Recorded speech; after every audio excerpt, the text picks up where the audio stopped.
Hi ಎಲ್ಲರಿಗೂ ನಮಸ್ಕಾರ, welcome back to our YouTube channel. So ನಾವು ಹಿಂದಿನ ತರಗತಿಯಲ್ಲಿ ಯಾವ ರೀತಿ ಅಂದ್ರೆ ಆಫ್ಟರ್ ದಟ್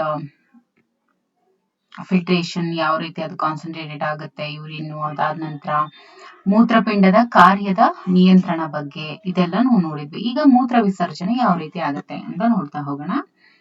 ಮೂತ್ರ ವಿಸರ್ಜನೆ ನೋಡಿ, ನೆಫ್ರಾನ್ಗಳಲ್ಲಿ ಉತ್ಪತ್ತಿ ಆಗುವಂತಹ ಮೂತ್ರ, ಓಕೆ, ನೆಫ್ರಾನ್ಗಳಲ್ಲಿ ಮೂತ್ರ ಉತ್ಪತ್ತಿ ಆಗುತ್ತೆ.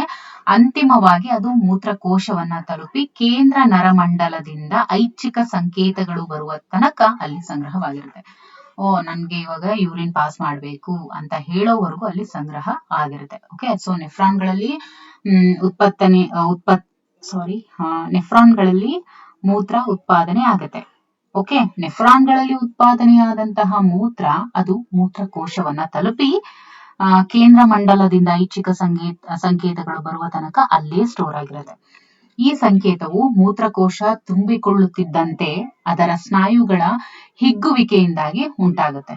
ಓಕೆ, ಇದಕ್ಕೆ ಪ್ರತಿಕ್ರಿಯೆಯಾಗಿ ಮೂತ್ರಕೋಶದ ಭಿತ್ತಿಯ ಮೇಲಿರುವಂತಹ ಹಿಗ್ಗುಗ್ರಾಹಕಗಳು ಅಂದ್ರೇನು, ಸ್ಟ್ರೆಚ್ ರಿಸೆಪ್ಟರ್ಸ್ ಅಂತ ಹೇಳ್ತೀವಿ.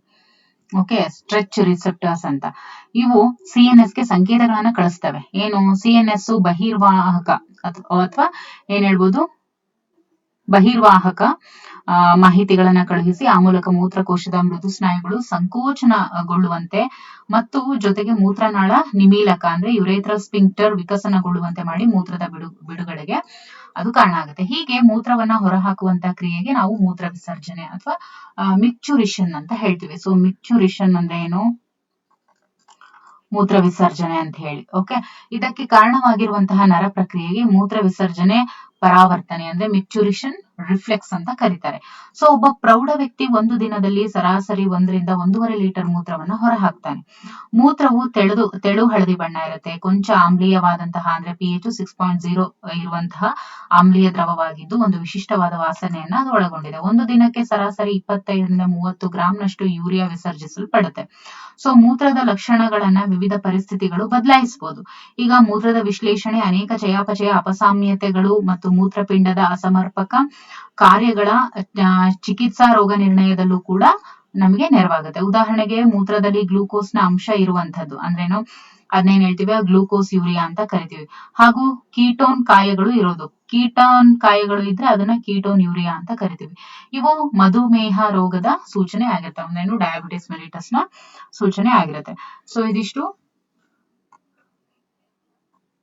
ಮೂತ್ರ ವಿಸರ್ಜನೆ ಬಗ್ಗೆ ಆಯ್ತು. ಈಗ ವಿಸರ್ಜನೆಯಲ್ಲಿ ಇತರ ಅಂಗಗಳ ಪಾತ್ರ ಅಂದ್ರೆ ಮೂತ್ರ ವಿಸರ್ಜನೆಯಲ್ಲಿ ಇತರ ಅಂಗಗಳ ಪಾತ್ರ ಏನು ಅಂತ ಹೇಳಿ ನೋಡೋಣ. ನೋಡಿ, ತ್ಯಾಜ್ಯ ವಸ್ತುಗಳ ವಿಸರ್ಜನೆಯಲ್ಲಿ ಮೂತ್ರಪಿಂಡಗಳಲ್ಲದೆ ಶ್ವಾಸಕೋಶಗಳು, ಯಕೃತ್ತು, ಚರ್ಮ ನೆರವಾಗುತ್ತೆ. ಓಕೆ, ಯಕೃತ್ತು, ಚರ್ಮ, ಶ್ವಾಸಕೋಶಗಳು ಕ್ಲಿಯರ್. ಶ್ವಾಸಕೋಶಗಳು, ಯಕೃತ್ತು, ಚರ್ಮ ಇವು ಮೂರು ಕೂಡ ಈ ಮೂರು ಅಂಗಗಳು ಕೂಡ ನೆರವಾಗ್ತವೆ. ಸೊ ಯಾವ್ಯಾವ ರೀತಿ ನೆರವಾಗುತ್ತೆ ಅಂತ ನೋಡ್ತಾ ಹೋಗೋಣ. ಮೊದಲನೇದು ಶ್ವಾಸಕೋಶಗಳು. ನಮ್ಮ ಶ್ವಾಸಕೋಶಗಳು ಅಧಿಕ ಪ್ರಮಾಣದ ಇಂಗಾಲದ ಡೈಆಕ್ಸೈಡ್ ಅಂದ್ರೆ 1 ನಿಮಿಷಕ್ಕೆ ಸರಾಸರಿ 200 ml ಹಾಗೂ ಸಾಕಷ್ಟು ಪ್ರಮಾಣದ ನೀರನ್ನ ಹೊರಹಾಕ್ತವೆ 1 ನಿಮಿಷಕ್ಕೆ. ಓಕೆ, ನಮ್ಮ ದೇಹದ ಅತಿ ದೊಡ್ಡ ಗ್ರಂಥಿಯಾಗಿರುವಂತಹ ಯಕೃತ್ತು ಬೈಲಿರುಬಿನ್, ಆಮೇಲೆ ಬೈಲುವಿರಿಡಿನ್, ಕೊಲೆಸ್ಟೆರಾಲ್, ವಿಘಟಿತ ಸ್ಟೀರಾಯ್ಡ್ ರಸದೂತಗಳು, ವಿಟಮಿನ್ಗಳು ಹಾಗೂ ಔಷಧೀಯ ವಸ್ತುಗಳನ್ನ ಸ್ರವಿಸ್ತವೆ. ಯಾವುವು, ಈ ಯಕೃತ್, ಬೈಲಿರುಬಿನ್. ಓಕೆ, ಯಕೃತ್ತು ಬೈಲಿರುಬಿನ್, ಬೈಲುವಿರಿಡಿನ್, ಕೊಲೆಸ್ಟೆರಾಲ್, ವಿಘಟಿತ ಸ್ಟೀರಾಯ್ಡ್ ರಸದೂತಗಳು, ವಿಟಮಿನ್ಗಳು, ಔಷಧೀಯ ವಸ್ತುಗಳನ್ನ ಸ್ರವಿಸುತ್ತೆ ಈ ಒಂದು ಯಕೃತ್. ಇವುಗಳಲ್ಲಿ ಬಹುತೇಕ ವಸ್ತುಗಳು ಜೀರ್ಣವಾಗದ ತ್ಯಾಜ್ಯಗಳೊಂದಿಗೆ ಹೊರ ಹೋಗ್ತವೆ. ಓಕೆ, ಇನ್ನು ಇವಾಗ ಯಕೃತ್ತು ಏನ್ ಕೆಲಸ ಮಾಡುತ್ತೆ, ಶ್ವಾಸಕೋಶಗಳದ್ದು ಯಾವ ರೀತಿ ನೆರವಾಗುತ್ತೆ ಅನ್ನೋದು ಗೊತ್ತಾಯ್ತು. ಶ್ವಾಸಕೋಶಗಳು ಯಾವ ರೀತಿ ನೆರವಾಗುತ್ತೆ, ಅಧಿಕ ಪ್ರಮಾಣದ ಇಂಗಾಲದ ಡೈಆಕ್ಸೈಡ್ ಮತ್ತೆ ಸಾಕಷ್ಟು ಪ್ರಮಾಣದ ನೀರನ್ನ ಶ್ವಾಸಕೋಶಗಳು ಹೊರಹಾಕ್ತವೆ. ಇನ್ನು ನಮ್ಮ ದೇಹದ ಅತಿ ದೊಡ್ಡ ಗ್ರಂಥಿಯಾಗಿರುವಂತಹ ಈ ಒಂದು ಯಕೃತ್ ಏನಿದೆ, ಇದು ಬೈಲುರುಬಿನ್, ಬೈಲುವಿರಿಡಿನ್, ಕೊಲೆಸ್ಟೆರಾಲ್, ವಿಘಟಿತ ಸ್ಟೀರಾಯ್ಡ್ ರಸದೂತಗಳು, ವಿಟಮಿನ್ಗಳು ಮತ್ತು ಔಷಧೀಯ ವಸ್ತುಗಳನ್ನ ಸ್ರವಿಸ್ತವೆ. ಇವುಗಳಲ್ಲಿ ಬಹುತೇಕ ವಸ್ತುಗಳು ಜೀರ್ಣವಾಗದ ತ್ಯಾಜ್ಯದೊಂದಿಗೆ ಹೊರ ಹೋಗ್ತವೆ. ಇನ್ನು ಚರ್ಮ ಯಾವ ರೀತಿ ಸಹಾಯ ಮಾಡುತ್ತೆ ಅಂದ್ರೆ ಸ್ವೇದ ಮತ್ತು ತೈಲ ಗ್ರಂಥಿಗಳು. ಓಕೆ, ಸ್ವೇದ ಮತ್ತು ತೈಲ ಗ್ರಂಥಿಗಳು ಚರ್ಮದಲ್ಲಿ ಇರ್ತವೆ. ಇವು ತಮ್ಮ ಸ್ರವಿಕೆಯ ಮೂಲಕ ಕೆಲವು ವಸ್ತುಗಳನ್ನ ಹೊರಹಾಕ್ತವೆ. ಇಲ್ಲಿ ಸ್ವೇದ ಗ್ರಂಥಿಗಳು ಏನಿರ್ತವೆ ಅವುಗಳಿಂದ ಬೆವರು ಹೊರಗಡೆ ಬರುತ್ತೆ. ಅಲ್ಪ ಪ್ರಮಾಣದಲ್ಲಿ NaCl, ಯೂರಿಯಾ, ಲ್ಯಾಕ್ಟಿಕ್ ಆಮ್ಲ ಹೊಂದಿರುವಂತಹ ನೀರಿನಂತಹ ಒಂದು ದ್ರವ ಅಂತ ಹೇಳ್ಬೋದು.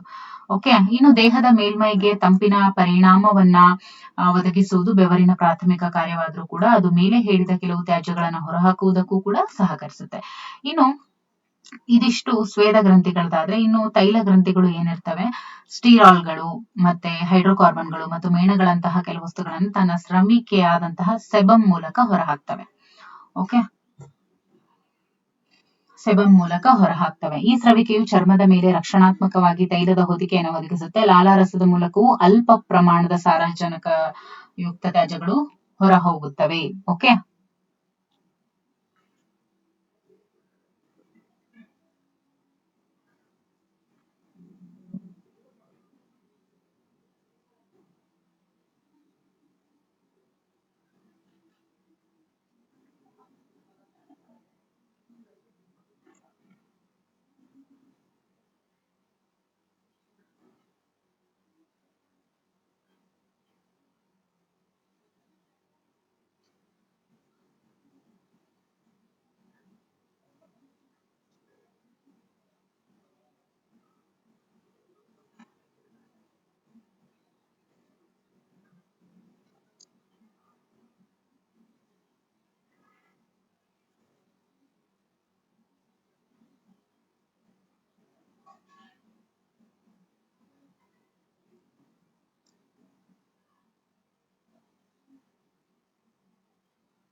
ಇಲ್ಲಿ ವೆರಿ ಇಂಪಾರ್ಟೆಂಟ್ ಏನ್ ಅರ್ಥ ಮಾಡ್ಕೋಬೇಕು ಅಂತ ಹೇಳಿದ್ರೆ, ಚರ್ಮದಲ್ಲಿ ಸ್ವೇದ ಮತ್ತು ತೈಲ ಗ್ರಂಥಿಗಳು ಇರ್ತವೆ.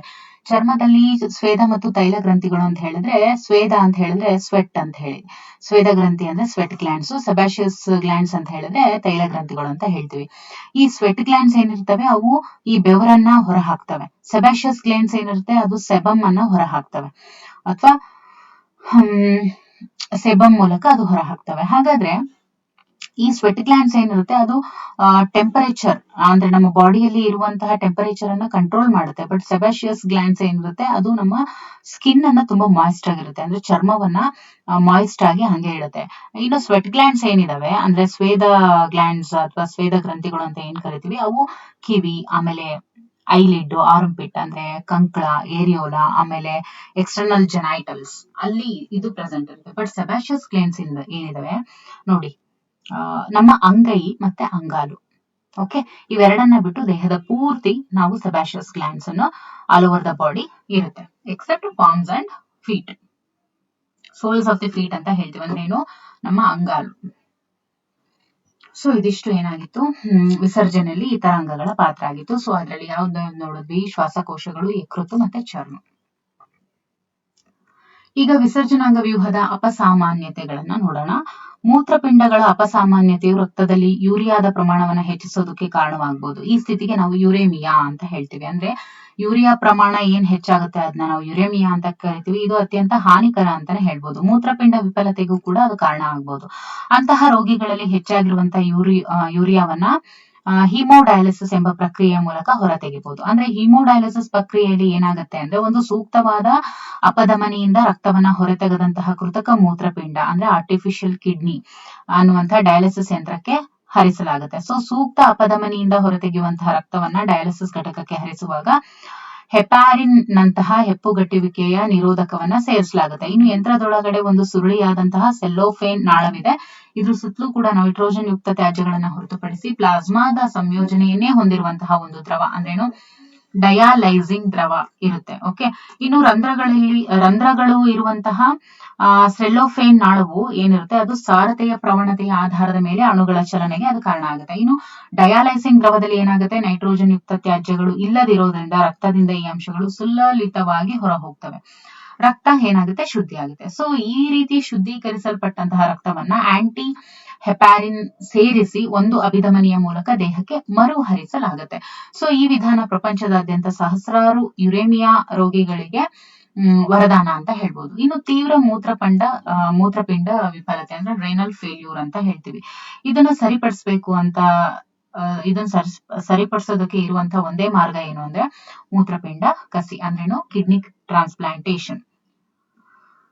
ಓಕೆ, ಒಬ್ಬ ದಾನಿಯಿಂದ ಸಾಧ್ಯವಾದಷ್ಟು ಅತ್ಯಂತ ಸಮೀಪ ಬಂಧುವಿನಿಂದ ಕಾರ್ಯನಿರ್ವಹಿಸುವಂತಹ ಮೂತ್ರಪಿಂಡವನ್ನ ಪಡೆದು ಕಸಿ ಮಾಡಲಾಗುತ್ತೆ. ಇದು ದಾನ ಪಡೆದ ವ್ಯಕ್ತಿಯ ಪ್ರತಿರೋಧನಾ ವ್ಯವಸ್ಥೆಯಿಂದ ಮೂತ್ರಪಿಂಡವು ತಿರಸ್ಕೃತವಾಗುವುದನ್ನ ಇದು ತಪ್ಪಿಸುತ್ತೆ. ಸೊ ಆಧುನಿಕ ಚಿಕಿತ್ಸಾ ಕಾರ್ಯವಿಧಾನಗಳು ಇಂತಹ ಕ್ಲಿಷ್ಟವಾದ ತಂತ್ರದ ಯಶಸ್ಸಿನ ಗತಿಯನ್ನ ಹೆಚ್ಚಿಸಿವೆ. ಇನ್ನು ಮೂತ್ರಪಿಂಡ ಕಲ್ಲುಗಳು ಅಂದ್ರೆ ರೇನಲ್ ಕಾಲ್ಕುಲಿ ಅಂತ ಹೇಳ್ತೀವಿ.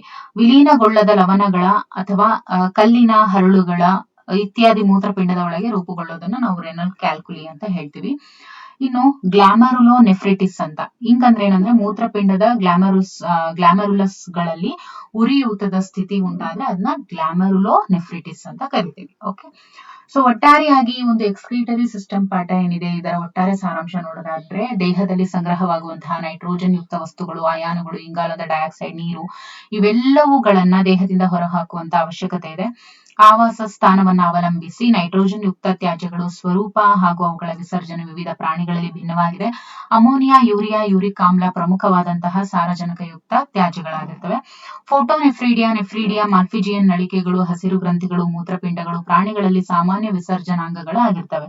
ಇವು ಸಾರಜನಕಯುಕ್ತ ತ್ಯಾಜ್ಯಗಳನ್ನ ಹೊರಹಾಕೋದ್ರಲ್ಲದೆ ದೇಹ ದ್ರವದಲ್ಲಿ ಅಯಾನುಗಳ ಮತ್ತು ಆಮ್ಲ ಪ್ರತ್ಯಾಮ್ಲ ಸಮತೋಲನವನ್ನು ಕೂಡ ಇವು ಕಾಪಾಡ್ತವೆ. ಇನ್ನು ಮಾನವನ ವಿಸರ್ಜನಾಂಗ ವ್ಯೂಹದಲ್ಲಿ ಒಂದು ಜೊತೆ ಮೂತ್ರಪಿಂಡಗಳು, ಒಂದು ಜೊತೆ ಮೂತ್ರಪಿಂಡ ನಾಳಗಳು, ಒಂದೇ ಒಂದು ಮೂತ್ರಕೋಶ ಇರುತ್ತೆ, ಜೊತೆಗೆ ಒಂದು ಮೂತ್ರನಾಳ ಇರುತ್ತೆ. ಪ್ರತಿ ಮೂತ್ರಪಿಂಡದಲ್ಲಿ 1 ಮಿಲಿಯನ್ಗೂ ಹೆಚ್ಚು ನೆಫ್ರಾನ್ಗಳೆಂಬ ನಾಳ ರೂಪದ ರಚನೆಗಳು ಇರ್ತವೆ. ಮೂತ್ರಪಿಂಡದ ಕಾರ್ಯಾತ್ಮಕ ಘಟಕವಾಗಿರುವಂತಹ ನೆಫ್ರಾನ್ ಗ್ಲಾಮೆರುಲಸ್ ಮತ್ತು ರೀನಲ್ ನಳಿಕೆ ಅನ್ನುವಂತಹ 2 ಭಾಗಗಳನ್ನ ಹೊಂದಿದೆ. ಗ್ಲಾಮರುಲಸ್ ಲೋಮನಾಳಗಳು ಒಂದು ಗುಚ್ಛವಾಗಿದ್ದು ಇದು ರೀನಲ್ ಅಪಧಮನಿಗಳಿಂದ ಉಂಟಾದಂತಹ ಅತಿ ಸೂಕ್ಷ್ಮ ಲೋಮ ನಾಳಗಳಾದಂತಹ ಅಂತರ್ವಾಹಿ ಆರ್ಟಿಯೋಲ್ ನಿಂದ ಆಗಿರುತ್ತೆ. ಇನ್ನು ರೀನಲ್ ನಳಿಕೆ ಏನಿರುತ್ತಲ್ವಾ, ರೀನಲ್ ನಳಿಕೆಯು ಒಂದು ಇಪ್ಪದರ ಭಿತ್ತಿ ಹೊಂದಿರುವಂತಹ ಬೌಮನ್ನ ಕ್ಯಾಪ್ಸುಲ್ ನಿಂದ ಪ್ರಾರಂಭವಾಗಿ ಮುಂದೆ ಪಿಸಿಟಿ ಪ್ರಾಕ್ಸಿಮಲ್ ಕನ್ವಲ್ಟೆಡ್ ಟ್ಯೂಬಲ್ ಮತ್ತೆ ಹೆನ್ಲಿಸ್ ಲೂಪ್ ಅಂತ ಹೇಳ್ತೀವಿ, ಮತ್ತೆ ದುರಸ್ಥ ನಳಿಕೆ ನಾಳ ಡಿಸ್ಟಲ್ ಕನ್ವಲ್ಟೆಡ್ ಟ್ಯೂಬಲ್ ಅನ್ನುವಂತಹ ಭಾಗಗಳನ್ನು ಕೂಡ ಇದು ಒಳಗೊಂಡಿದೆ. ವಿವಿಧ ನೆಫ್ರಾನ್ಗಳ ಡಿಸಿಟಿಗಳು ಒಂದು ಸಾಮಾನ್ಯ ಸಂಗ್ರಾಹಕ ನಾಳಕ್ಕೆ ತೆರೆದುಕೊಂಡು ಅಲ್ಲಿಂದಂತಹ ಹಲವು ಸಂಗ್ರಾಹಕ ನಾಳಗಳು ಮೆಡುಲರಿ ಪಿರಮಿಡ್ಗಳ ಮೂಲಕ ರೀನಲ್ ಪೆಲ್ವಿಸ್ಗೆ ತೆರೆದುಕೊಳ್ತವೆ. ಇನ್ನು ಬೌಮನ್ನ ಕ್ಯಾಪ್ಸುಲ್ ಗ್ಲಾಮರುಲಸ್ ಅನ್ನ ಆವರಿಸಿ ಮಾಲ್ಫಿಜಿಯನ್ ಅಥವಾ ರೀನಲ್ ಕಾಯವನ್ನ ಇದು ಉಂಟು ಮಾಡುತ್ತೆ. ಓಕೆ, ಇನ್ನು ಮೂತ್ರದ ಉತ್ಪಾದನೆಯ ಸೋಸುವಿಕೆ, ಮರುಹೀರಿಕೆ, ಸ್ರವಿಕೆ ಈ 3 ಪ್ರಕ್ರಿಯೆಗಳನ್ನ ಒಳಗೊಂಡಿದೆ ಮೂತ್ರ ಉತ್ಪಾದನೆ. ಸೋಸುವಿಕೆಯು ಗ್ಲಾಮರುಲಸ್ನ ಲೋಮನಾಳಗಳಲ್ಲಿ ಇರುವಂತಹ ರಕ್ತದ ಒತ್ತಡದಿಂದ ಉಂಟಾಗುವಂತಹ ಒಂದು ವ್ಯವಸ್ಥವಲ್ಲದ ಪ್ರಕ್ರಿಯೆ ಇದಾಗಿರುತ್ತೆ. 1 ನಿಮಿಷಕ್ಕೆ ಗ್ಲಾಮರುಲಸ್ನಲ್ಲಿ ಸುಮಾರು 1200 ಮಿಲಿಲೀಟರ್ ರಕ್ತ ಸೋಸುವಿಕೆಗೆ ಒಳಪಟ್ಟು ಆದ್ದರಿಂದ ಬೌಮನ್ನ ಕ್ಯಾಪ್ಸುಲ್ನಲ್ಲಿ ನಿಮಿಷಕ್ಕೆ ಸುಮಾರು 125 ಮಿಲಿಲೀಟರ್ ಸೋಸುಕ ಸಂಗ್ರಹವಾಗುತ್ತೆ. ಇನ್ನು ಜಿಜಿಎನ ನೆಫ್ರಾನ್ಗಳ ವಿಶಿಷ್ಟ ಭಾಗವು ಜಿಎಫ್ಆರ್ ನ ನಿಯಂತ್ರಣದಲ್ಲಿ ಪ್ರಮುಖ ಪಾತ್ರ ವಹಿಸುತ್ತೆ. ನೆಫ್ರಾನ್ನ ವಿವಿಧ ಭಾಗಗಳಲ್ಲಿ ಸೋಸುಕದ 90% ಭಾಗ ಅಲ್ಲಿ ಹೀರಿಕೆ ಆಗುತ್ತೆ. ಸೊ ಪಿಸಿಟಿ ಮರು ಹೀರಿಕೆ ಮತ್ತು ವ್ಯತ್ಯಸ್ತ ಹೀರಿಕೆ ಆಗುವಂತಹ ಪ್ರಮುಖ ಭಾಗ ಇದಾಗಿರುತ್ತೆ. ಇನ್ನು ಮೂತ್ರಪಿಂಡದ ಅಂತರ್ಕೋಶೀಯ ಭಾಗದಲ್ಲಿ HL ಅಭಿಸಾರತೆಯ ಪ್ರವಣತೆಯನ್ನ ಕಾಪಾಡೋದಕ್ಕೋಸ್ಕರ ಇದು ನೆರವಾಗುತ್ತೆ. ಓಕೆ, ಇನ್ನು ಡಿಸಿಟಿ ಮತ್ತು ಸಂಗ್ರಾಹಕ ನಾಳಗಳು ಬಹುತೇಕ ನೀರಿನ ಮತ್ತು ಕೆಲವು ಎಲೆಕ್ಟ್ರೋಲೈಟ್ಗಳ ಮರು ಹೀರಿಕೆಗೆ ಇದು ಸಹಕರಿಸುತ್ತೆ. ಇದು ಅಭಿಸರಣ ನಿಯಂತ್ರಣದಲ್ಲೂ ಕೂಡ ನೆರವಾಗುತ್ತೆ. ಇನ್ನು H+, K+ ಮತ್ತು NH3ಗಳು ಸೋಸುಕಕ್ಕೆ ಸ್ರವಿಕೆಯಾಗಿ ದೇಹ ದ್ರವಗಳ ಅಯಾನುಗಳ ಸಮತೋಲನ ಮತ್ತು pH ಕಾಪಾಡೋದಕ್ಕೂ ಕೂಡ ನೆರವಾಗುತ್ತೆ. ಒಂದು ವಿರುದ್ಧ ಹರಿವು ಕಾರ್ಯವಿಧಾನವು ಹೆನ್ಲೆ ಕುಣಿಕೆಯ 2 ಶಿಂಬೆಗಳ ನಡುವೆ ಹಾಗೂ ವಾಸಾರೆಕ್ಟಾದ 2 ಶಿಂಬೆಗಳ ನಡುವೆ ಉಂಟಾಗುತ್ತೆ. ಯಾವುದು ವಿರುದ್ಧ ಹರಿವು ಅನ್ನುವಂಥದ್ದು ವಾಸಾರೆಕ್ಟ ಮತ್ತೆ ಹೆನ್ಲಿಸ್ ಲೂಪ್ ಇದರಲ್ಲಿ ಉಂಟಾಗುತ್ತೆ. ಇನ್ನು ಸೋಸುಕವು ಕುಣಿಕೆಯ ಇಳಿಯುವ ಶಿಂಬೆಯಲ್ಲಿ ಚಲಿಸುತ್ತಿದ್ದಂತೆ ಸಾರಯುಕ್ತಗೊಳ್ಳುತ್ತೆ, ಆದ್ರೆ ಏರುವ ಶಿಂಬೆಯಲ್ಲಿ ಚಲಿಸುತ್ತಿದ್ದಂತೆ ಸಾರ ರಿಕ್ತಗೊಳ್ಳುತ್ತೆ. ಈ ವ್ಯವಸ್ಥೆಯಿಂದಾಗಿ ಅಂತರ್ಕೋಶೀಯ ಭಾಗದಲ್ಲಿ ಎಲೆಕ್ಟ್ರೋಲೈಟ್ಗಳು ಮತ್ತು ಯೂರಿಯಾ ಉಳಿದು ಹೋಗುತ್ತೆ. ಡಿಸಿಟಿ ಮತ್ತು ಸಂಗ್ರಾಹಕ ನಾಳಗಳು ಸೋಸುವಿಕೆಯ ಸಾರತೆಯಿಂದ 4ರಷ್ಟು ಹೆಚ್ಚಿಸ್ತವೆ. ಅಂದ್ರೇನು, 300 ಮಿಲಿ ಆಸ್ಮೋಲ್ ಪರ್ ಲೀಟರ್ ಇಂದ 1200 ಮಿಲಿ ಆಸ್ಮೋಲ್ ಪರ್ ಲೀಟರ್. ಓಕೆ, ಅಷ್ಟು. ಇದು ನೀರಿನ ಸಂರಕ್ಷಣೆಗೆ ಒಂದು ಅತ್ಯುತ್ತಮ ಕಾರ್ಯವಿಧಾನವಾಗಿದೆ. ಮೂತ್ರವು ಮೂತ್ರಕೋಶದಲ್ಲಿ ಸಂಗ್ರಹವಾಗಿದ್ದು ಕೇಂದ್ರ ನರಮಂಡಲದಿಂದ ಸೂಕ್ತವಾದ ಐಚ್ಛಿಕ ಸಂಕೇತ ಬಂದಾಗ ಮೂತ್ರನಾಳದ ಮೂಲಕ ಬಿಡುಗಡೆಯಾಗುತ್ತೆ. ಇನ್ನು ಚರ್ಮ, ಶ್ವಾಸಕೋಶಗಳು ಮತ್ತು ಯಕೃತ್ತು ಇವು ಕೂಡ ವಿಸರ್ಜನೆಯಲ್ಲಿ ಸಹಕರಿಸ್ತವೆ. ಸೊ ಇದಿಷ್ಟು ಎಕ್ಸ್ಕ್ರೀಟರಿ ಸಿಸ್ಟಮ್ ಬಗ್ಗೆ ಆಗಿತ್ತು. ಓಕೆ,